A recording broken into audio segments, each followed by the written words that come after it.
Hello students, how are you? Hope you all are doing good. So students, we have completed chapter number 11, data handling. Let's go through the mind map of this chapter.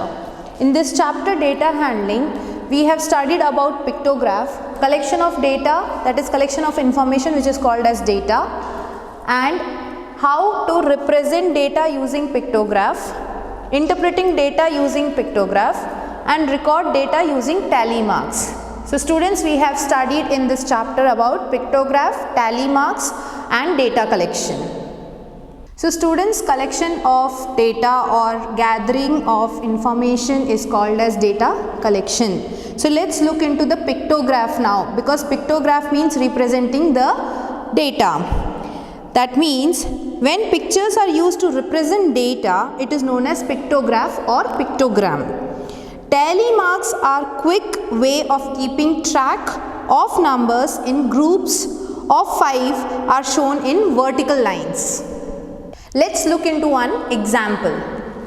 So here we have collection of balls. So we have 3 balls in a row. Here we have 5 balls in a row, and here we have 6 balls in a row. So here we will make 3 vertical lines under tally marks.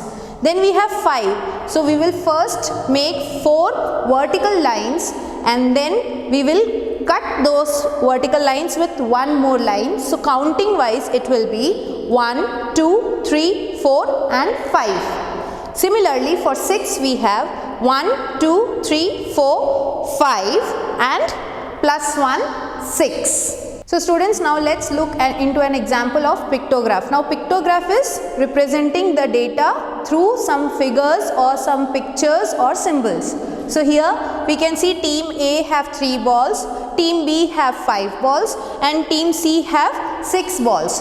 So accordingly, as the information is given with respect to the pictures, we can make pictograph. So this is called as pictograph or pictogram. So students, in this chapter we have covered data collection, that is gathering of information is called as data collection.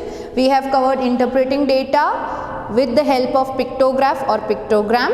We have covered representing data and sorting data. So practice all the questions. See you in the next session. Stay safe. Take care children. Bye.